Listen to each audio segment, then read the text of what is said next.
The year is 1993. A horrible virus has spread throughout the area, turning everyone you knew into vicious zombies. As chaos gains supreme control over everyday life, one man will make the journey of a lifetime to reach safety. He just so happens to be the least qualified man in Kentucky. Welcome to Project Zomboid, the most complex and unforgiving zombie apocalypse game I have ever played. Today we're going to do a short little challenge run on Build 42, the most recent experimental version, which adds a lot of fun new mechanics like improved crafting and reworked lighting. We'll be playing as Walker Runsley, a man with every single negative trait the game has to offer, at least those that don't overwrite others. Walker Runsley has a mission. Starting in his hometown of West Point, he needs to make it all the way to the underground bunker outside Rosewood. On his journey, he will face hardships like depression, panic, hunger, and so much more. Can Walker make it to his destination, or will he fall victim to one of his many physical and mental disadvantages? Let's find out, shall we? Ladies and gentlemen, welcome to Knox County. Our journey begins in a suburban home in the town of West Point. Walker is enjoying a lovely jar of ranch in his underwear when an emergency alert sounds over the radio, which he does not hear because he's hard of hearing. After taking a little more time to eat some bologna, he decides by his own volition to kick it into high gear and begin his journey. He heads into the bathroom, grabs some basic medical supplies, and a toilet plunger for protection. As much as he'd love to walk around naked, Walker is thin-skinned. Any additional protection against potential zombie bites is crucial, so he'll put on some pants and his favorite bra and head out into the horrific fictional world known as Kentucky. After taking a moment to hump a window, Walker sneaks into the neighbor's house and steals a sweater. When trying to leave, he's confronted by his neighbor. No time to check if they're a zombie or not, Walker is a man of efficiency.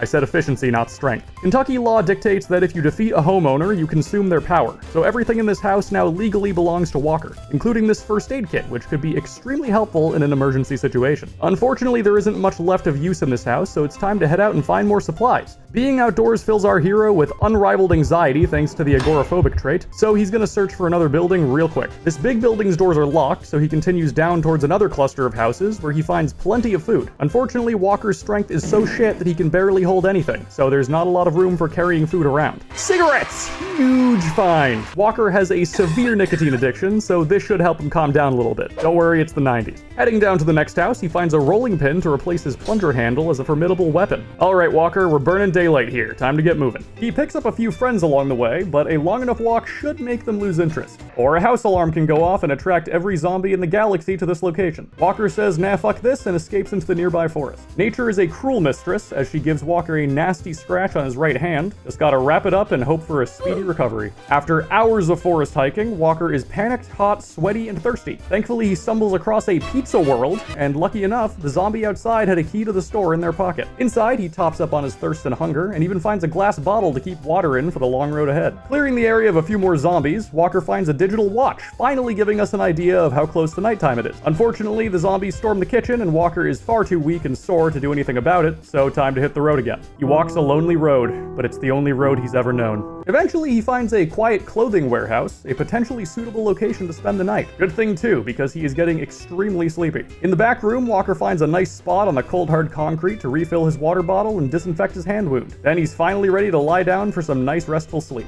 Or at least it would be if he didn't have the restless sleeper trait. So this glorified nap barely helped at all. Apparently there was a zombie chilling in the bathroom the whole time. Sorry to interrupt you, but Walker hates sharing. After another post-murder nap, it's time to head back out, just to take another nap in the spiffos across the street. Come on, Walker, you're still tired? This is getting ridiculous, man. More endless highway walking, then we reach a traffic jam of wrecked cars. A few zombies dot the area, so Walker does his best to clear out a few before taking a smoke break inside one of the cars. There's still a few zombies about, probably best to just sneak through the forest and go around. This moderate exertion has rendered Walker a gross sweaty mess, so he spends some time wringing out his sweat-drenched clothes before he catches a cold. Gross. Roadside diner. Civilization means zombies, but it's getting late. Build 42 darkness is no joke, so we really want to avoid traveling at night. Ooh, a new rolling pin. Walker's been needing one of those. What he needs more, though, is a good night's sleep. Hopefully these booths are more comfortable than the hard floors he's been sleeping on till now. Okay, you know what? Better results than we've seen thus far. While waiting until morning, Walker rummages through the supply closet and finds a tarp, which he can tie into a sling sack for more carrying capacity. He clears out a few angry customers, cooks himself a nice beef patty, and heads out for another day of travel. 2 days into the game, and we are this far.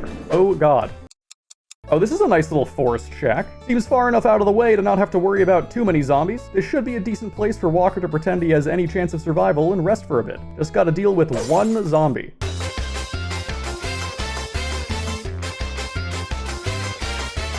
Now to get some sleep and get back out on the road. Thankfully, even out in these wooded areas, there seems to be enough houses to keep Walker fed and hydrated. Oh wow, this one even has a basement. Yeah, we're definitely spending the night here. Walker is a professional basement dweller. Incredibly, Walker managed to gain a level of strength through all this zombie stomping. Now he hits slightly harder and holds slightly more items, one step closer to being even remotely useful. He celebrates by finally washing himself for the first time in months, which is odd because the apocalypse only started 3 days ago.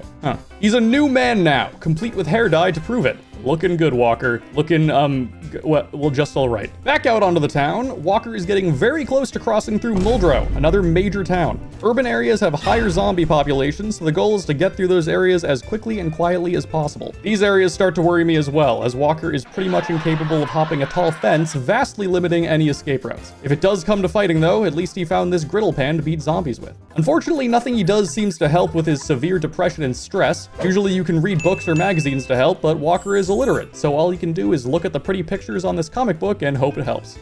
Heading back out again, the few buildings in the immediate area seem to be locked, so Walker cuts his losses and continues his trek out into the woods. We need to cover a lot of ground before hunger and thirst set back in. Looking at the map, it's going to be a long way until the next potential water and shelter. Probably best to turn around for a short detour and take a rest stop at the nearby construction site. Oh good, a water dispenser and some luxurious lunch tables to sleep on. Walker's spine will thank us. Ooh, somebody left some Chinese takeout in the mini fridge. Delicious. The various dumplings inside keep Walker satiated long enough for him to reach a car crash scene. It's just 2 zombies though, so it should be easy.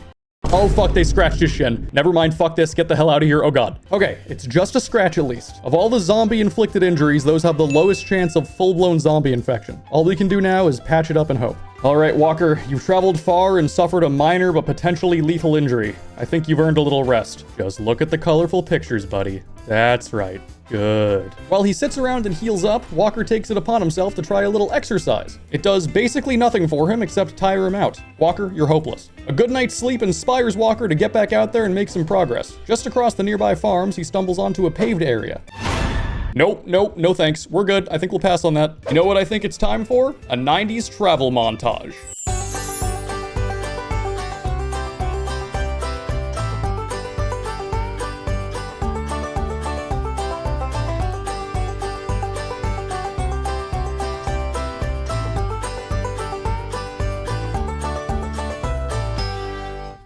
Well, that was nice. The gods of the 90s have blessed Walker with a powerful boon, a crate full of comic books. He looks at so many fun pictures that we see his stress and unhappiness levels drop to the lowest we've seen since the start of this hellish adventure. Okay, home stretch. Walker just has to head down this highway, then cut through this dirt path in the woods, eventually leading him to the bunker. This will be a long walk with no access to water and limited food. The high thirst trait is really showing its danger here, as Walker isn't even on the dirt path yet by the time things start getting dire. Gonna have to take a detour further down the road and hit up another house before taking the final steps of the journey. Okay, here we are, the final house. Fill up on water, listen to the radio, cook some steak, and sleep through the night. Okay, he's about as prepared as he's gonna be. Time for the final trip. Thankfully, it seems like the shin wound is recovering well, and we've seen no signs of zombie infection, so we got lucky this time. Throughout this long trek, Walker will utilize the updated foraging mechanics in Build 42 and try to forage for food and maybe some berries for thirst. Speak of the devil, we found some berries. These do quench small amounts of thirst, but these are being saved for an emergency. Walker has the weak stomach trait, making him more likely to get food poisoning, as well as the prone to illness trait, which makes food poisoning far more severe and fast acting. We need to avoid that at all costs. About 4 hours into the walk, and Walker has already exhausted his water supply as thirst starts creeping in. Let's see how far we still have to go.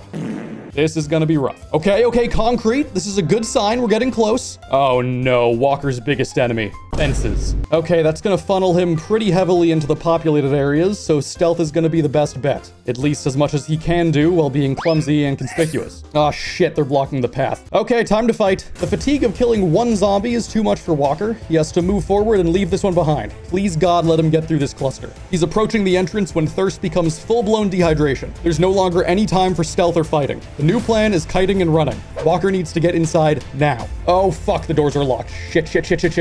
Alright, gotta kite them around and smash the window. Come on. No glass cuts. Good start. The entrance to the bunker is within this facility. Just gotta get this light switch and... oh no, a security door. This is bad. Alright, we just need to find water and... oh fuck, he's dying of dehydration. Time to eat the berry. Oh god! Run, Walker, run! Quick, hide in here. An office supply storage? Really? No way there's gonna be any water or food in here. At least the metal door should hold for a minute so Walker can catch his breath. As the horde of military zombies barge in, Walker takes his final breath amidst the office supplies. After surviving 6 days and traversing miles of Kentucky wilderness, the cruel apocalypse finally claimed him. Rest in peace, Walker Runsley, the least qualified survivalist to ever live. Thanks for watching, everybody. Despite this challenge being short-lived and very stressful, it was a lot of fun. I am a big Zomboid fan, and I'm excited to make more videos on it in the future. Special thanks to my patrons and YouTube members as always. You guys make these videos possible. Let me know in the comments if you have any suggestions for future runs, or if you want to tell Walker how utterly useless he is. Either works. Until next time!